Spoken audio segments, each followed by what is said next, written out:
It's car con carne. Let's eat in the car. It's car con carne. And now here's the star of our show, James Van Alstyne. Welcome to Car Con Carne, episode 711. I'm James Van Alstyne. And I've got a lot coming up here on Car Con Carne. Car Con Carne will still be doing some remote things, but Car Con Carne will also be in the field, as they say. I say that at least. Next week, there are two Situation Chicago shows at Empty Bottle. Two of them, I'm hosting night one of those shows. Tuesday night at Empty Bottle, White Mystery performing live that night. Also Mirrors and Neptune's Core. That is Tuesday night, and we'll be previewing both shows at Empty Bottle Thursday night as we have Situation Chicago, Car Con Carne.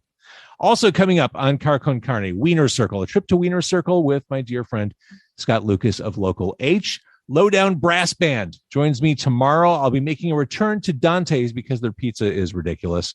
Damager will be joining me on the show. The best bartender in all of Chicago, according to the Chicago Reader, Mike Vanderbilt, returns to the show. Also, Axons will be on the show. Fort Francis, Stiff Little Fingers. It goes on from there. Car Con Carne is going to keep you busy and keep things really pretty local. I mentioned restaurants. I'm going to Dante's, going to Wiener Circle. I'm always looking for restaurants to record at.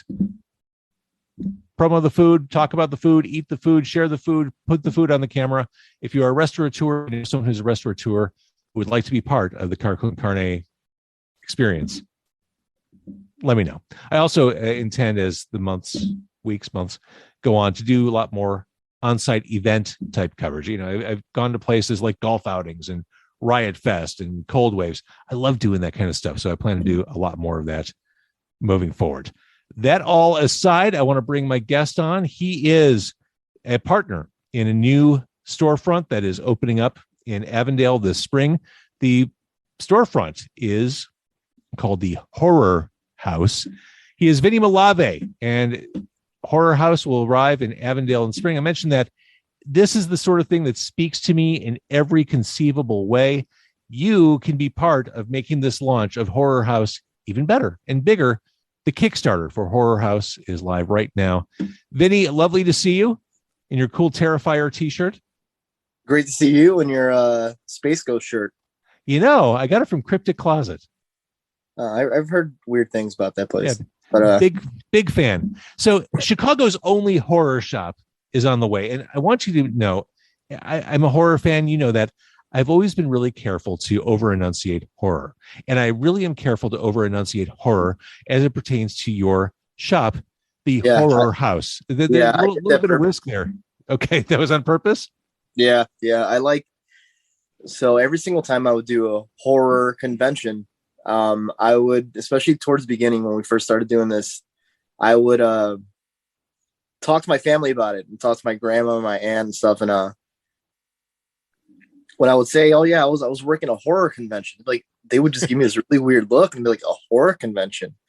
And I got it enough times that when I was trying to think of a cool name that kind of was a good name that would kind of cover everything that we wanted to do, the Horror House felt fitting because I'm like, for one, I love puns and play on words, and I just like messing with people. So I mean, it just makes it that much more.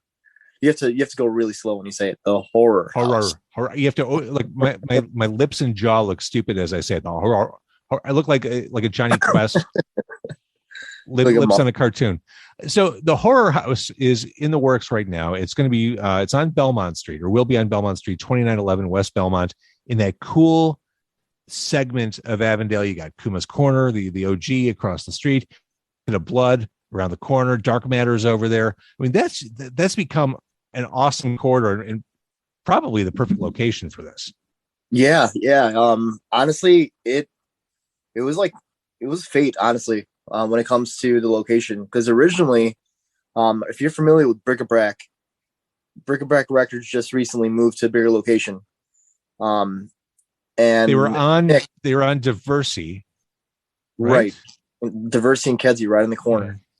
And they were moving, and Nick and Jen, they hit me up and they knew that me and my brother Moses, we've been speaking about wanting a storefront for years.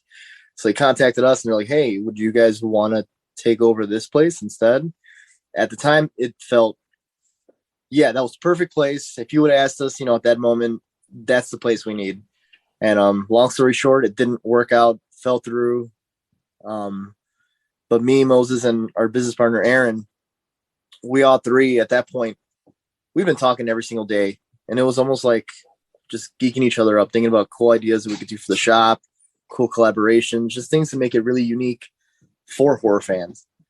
And when we found out we didn't get the place, instead of sulking and just waiting, that same day we hit up a place and I found the location that we're at now. And after checking it out, seeing the location, it just felt way more fitting. Like the area is perfect. Like you said, Dark Matter, Kuma's Corner, there's Demon Tap, there's Bucket of Blood, there's Tribeca's, which is an amazing sandwich spot that just opened.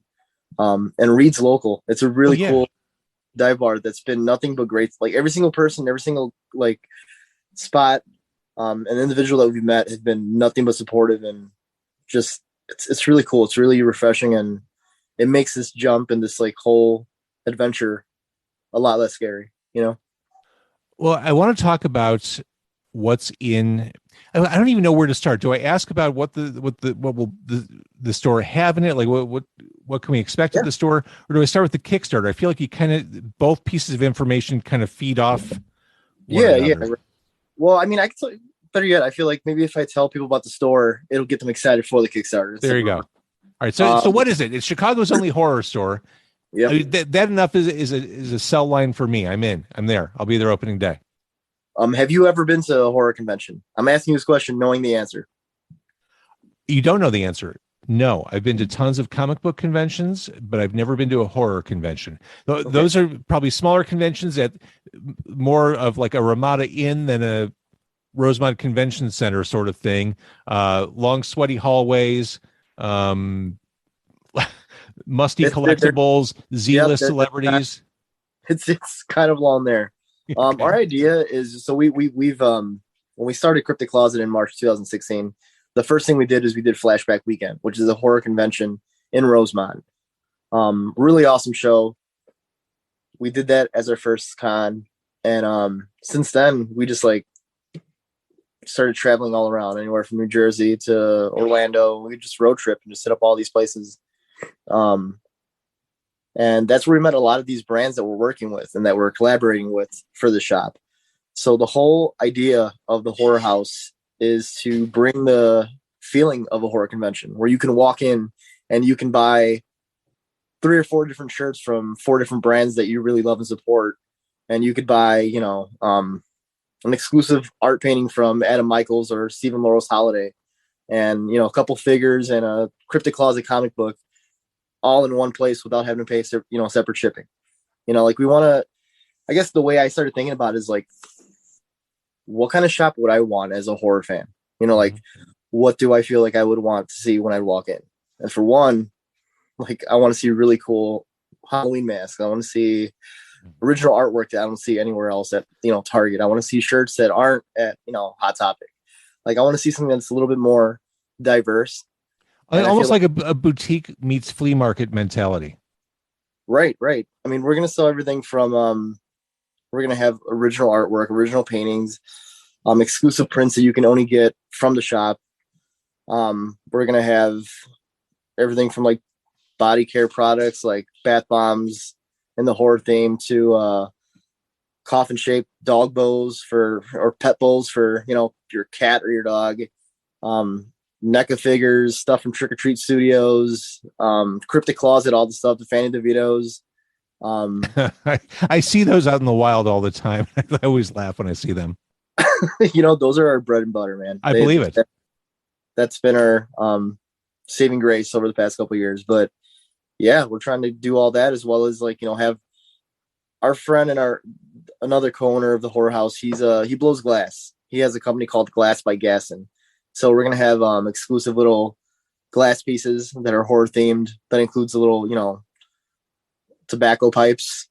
We're going to have, we're just trying to work with a lot of unique vendors and artists in that community that we've met over the years that we feel deserve the spot and the spotlight in our shop, you know? Well, and I think you said it. We don't, as fans, we're not looking to collect things that we can get at Target or at Walmart or easily buy online on Amazon. We want to dig for the cool shit. We want to find that cool thing that kind of speaks to us personally, that unique piece. I mean, that's what I love about Cryptic Closet. I mean, how many people have Space Ghost t-shirts in the design of Batman the Animated Series? It's that unique stuff that you can kind of claim as your own, that you had to make a special trip to get. I get the appeal of that as a collector. Yeah. And we just feel like, it's a really good opportunity to spotlight a lot of really awesome artists and companies and brands that don't really get the attention that they truly deserve, you know? Mm-hmm.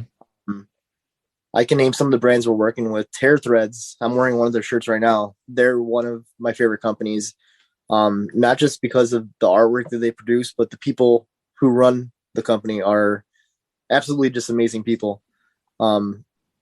Rick and Olivia are the owners, and I mean, their entire family, they're just like really great people. And I mean, from doing all these shows, we've just been fortunate to come in contact and just make natural friendships with a lot of these folks. And, I don't know. I just know that when I go to cons, there's certain brands and companies that I can tell certain fans get excited about, like Paul Press has a really good following. Western Evil. If you've been to Riot Fest the past few years before this last one, you probably have seen him. He has all the serial killer stuff. Mm-hmm. He's pretty popular around here. And we'll be working with them. We'll be working with Atomic Cotton. We'll be working with Stephen Laurel's Holiday. We're going to try to work with Vinegar Syndrome, try to get some cool Blu-rays and stuff like that.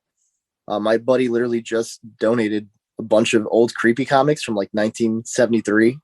Of all those old creepy and eerie, those black and white, the Warren comics. I love all those. We have a whole box. Perfect. Oh my God. Those are perfect.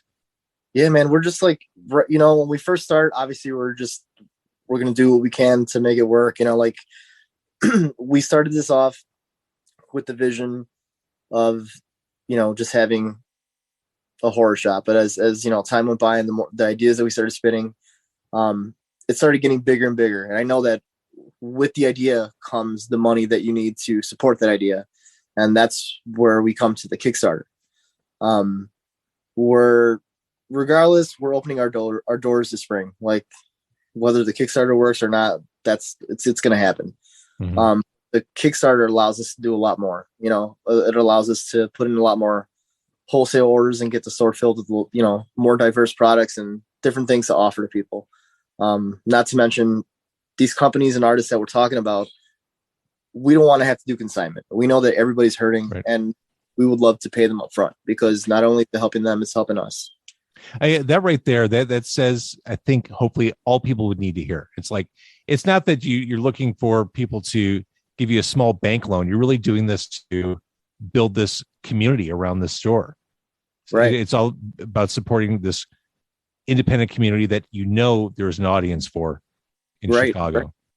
Right. I mean, that's the biggest thing is like when we do any kind of like show in Chicago, the horror crowd is just so dedicated and so just lively. Like you go there, they're just so excited for whether it be a convention.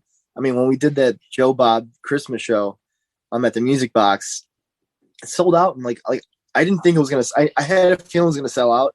I didn't think it was going to sell out in about like a week. Yeah. That's awesome. Yeah, man. I was floored. And that was the first night that we announced the whole horror house and that we were going to open up a shop. And how receptive everybody was just so comforting and so like heartwarming, cause it's like, that was the one thing that no matter what you look like, no matter what your background was, like we could all join on the love for horror.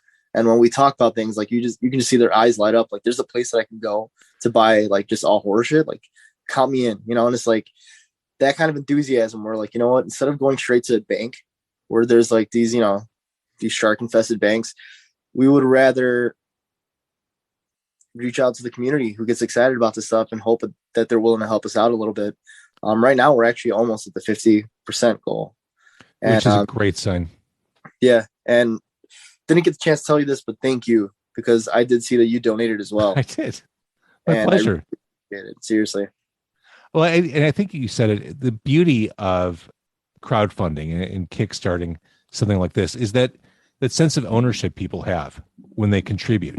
I mean, you're building a community in terms of what you're selling and what kind of brands and businesses you're aligning yourself with, but you're building a community with people who want you to succeed. Like someone could say, yeah, I put $20 into this.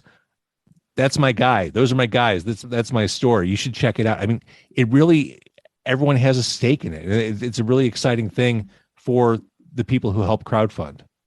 Yeah, I think that's the beauty of it is, that's actually one of the tiers is we have the Wall of Fame, and that's you can pay a certain amount of money. You can get the Cryptic Closet, the Horror House t-shirts.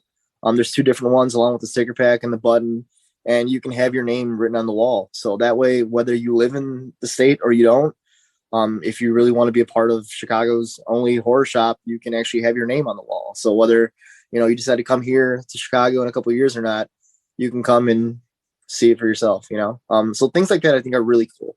There's certain projects and Kickstarters and GoFundMes that I've actually donated to.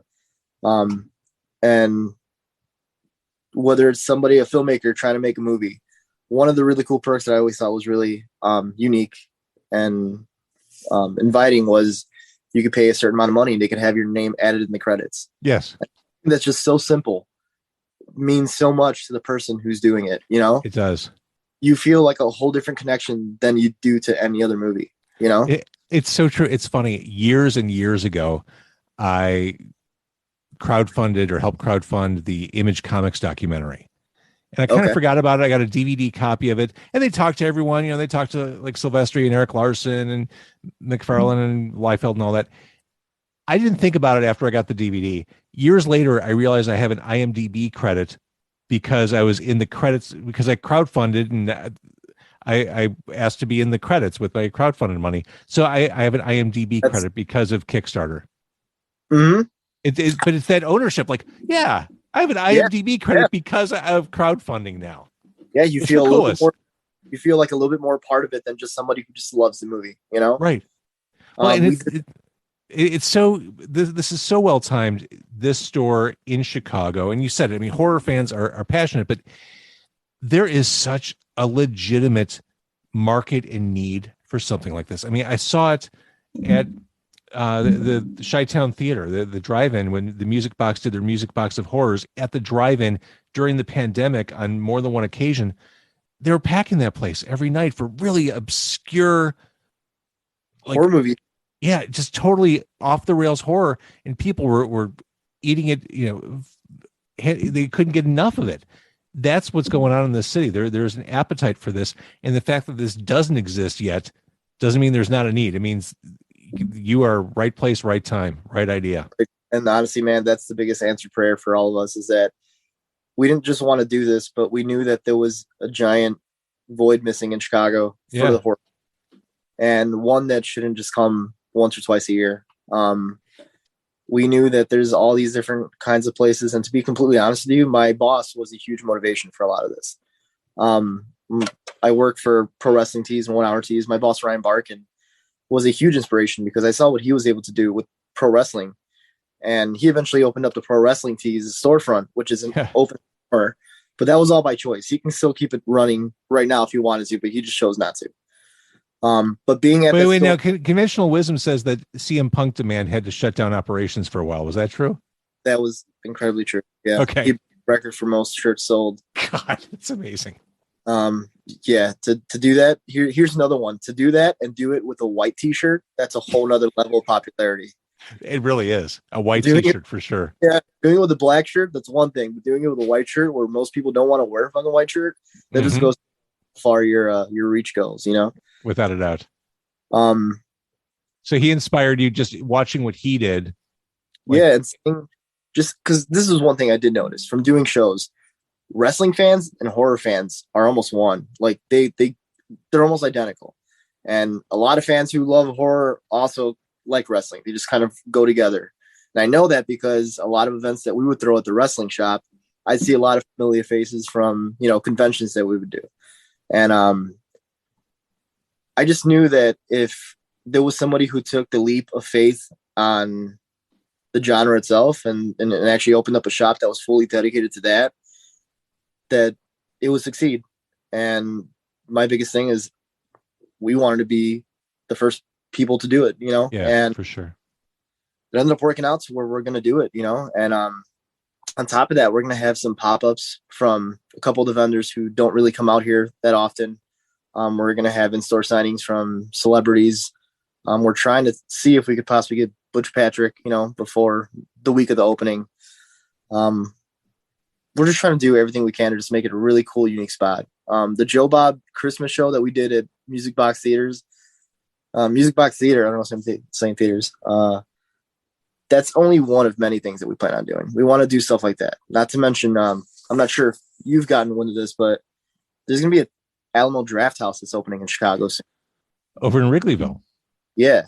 So there's a lot of really, I feel like for fans like us, there's a lot of really cool things opening up in Chicago. And for me, the first thing I think is what kind of collaborations could we do with the Horror House and Alamo Draft House? Whether it's movies in the cemetery or whatever, like there's a lot of cool things that I feel like can be done. And it can be done successfully. That's right. The thing. Like these aren't crazy, pie in the sky ideas. These are legit things that people would be drawn to. Right. And that's what I'm saying. Some people don't understand it. It's the people who've never been to a horror movie or have never been to Music Box of Horrors. Like those people may not get it, but like we do, and I have complete faith in what we're doing. My brother Moses, our buddy Aaron, like we know what we're doing.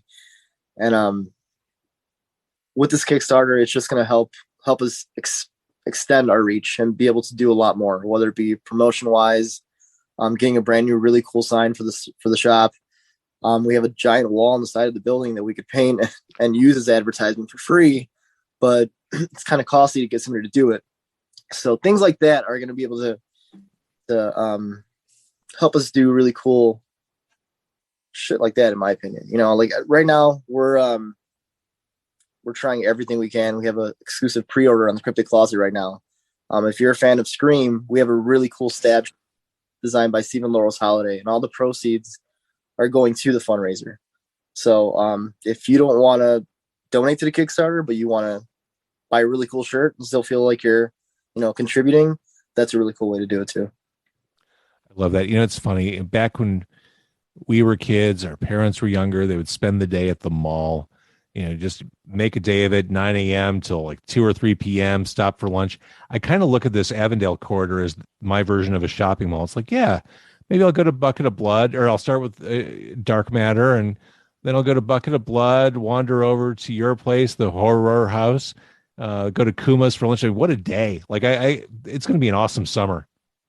Dude, I am so excited, man.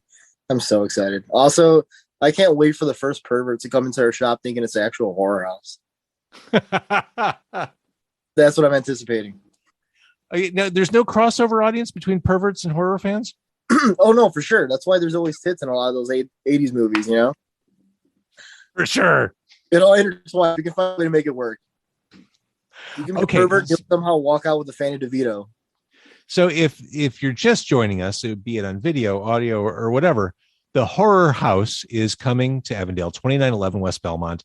It's a done deal. That is going to happen. That store is being erected as we speak, but it can be made even better by contributing to the Kickstarter, which you can just find by going to or searching Horror House on Kickstarter. Yeah.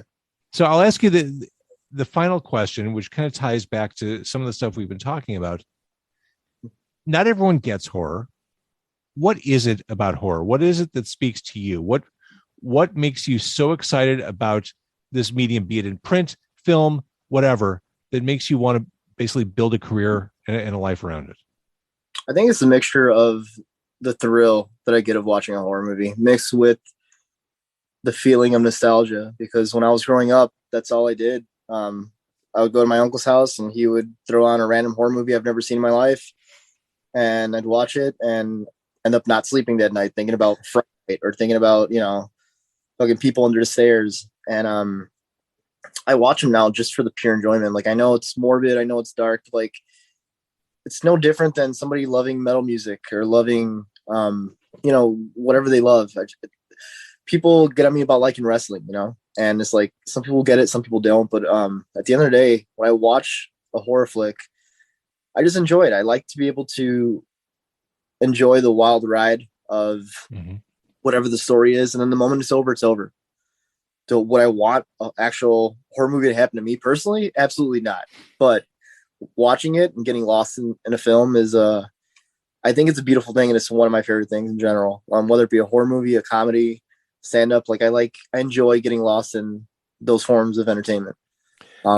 You said it. The same thing for me. I mean, for me, it's that escape, it's that thrill. And people will ask me the same question they ask you. You watch something that dark or that violent or that gory, are you okay? Is that like bad?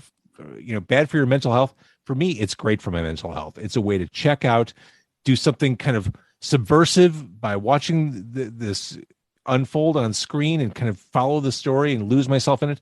Then by the time that 90 minutes, 2 hours is over, I feel like completely refreshed and completely healthy. To me, it's a perfect emotional diversion. No, I agree. Honestly, the feeling that most people would assume that I would have from watching horror movies, I get from watching the news. I watch it for real. Yeah. For and I'm real. like, me sick to my stomach. And the fact that it's all real is like, that's way more frightening than anything fucking Art the Clown or Jason Voorhees or fucking anybody can do on screen, Speaking of Art the Clown, you're wearing the Terrifier t-shirt. Yep. How excited are you for the Terrifier 2, the Terrifier sequel coming out? Dude, I can't wait. I know, I think we were talking about before, I know that I don't know if it was a Indiegogo or a Kickstarter or whatever it was, they exceeded their expectations. So I know that their budget was a lot bigger than they were expecting. So I can only imagine that it's going to reflect in the movie itself, and it's going to be twice as good as the first one. There's so many great scenes in that first one, and I think we've all watched it over and over on Netflix. Just even at the pizza parlor, that early scene in the movie, just the cutting in half scene. There's so much to recommend that first Terrifier movie. It's so great. Art the Clown, I would say best evil clown in movie history. He is. And you know what's even cooler that people don't give him credit for is that, you can compare him to Pennywise, but this guy's eerie and unnerving, and he doesn't say a goddamn word.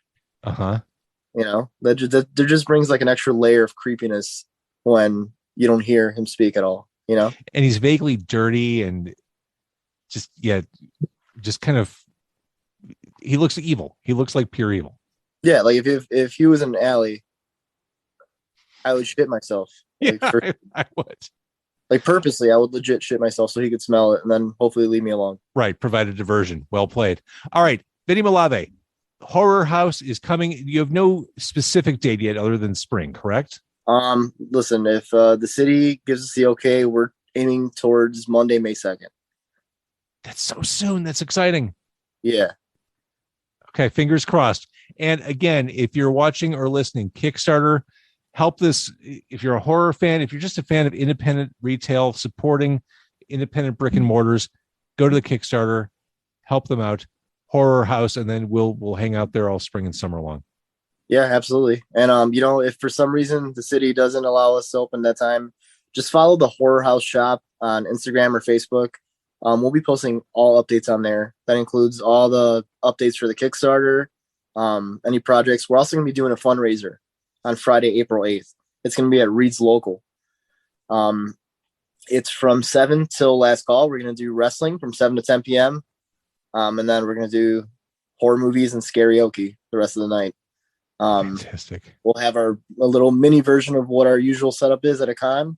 We'll be selling some of our stuff and just hanging out. So if anybody wants to come out, there's a $10 suggested donation that includes some barbecue, some food.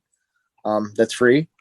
And hopefully have a really cool time and do some cool shit and hopefully, make some cool memories. Because all I know is I'm anticipating May. And I do want to say in advance, any single person who's listening to this, whether you liked or commented or shared it, or if you're going on the Kickstarter right now, just take a look at the page. Thank you, because the the more help. I don't know. I'm speechless at this point because I'm a little bit overwhelmed, and just want to say thank you because we've had a lot of people reach out and say things to us and give a lot of really encouraging words, and we know that we're doing the right thing, and we're hoping that, you know, come May, we'll get to see a lot of your pretty faces when we open our doors. Hell yes, you got this. You're going to do this. Yeah, for sure.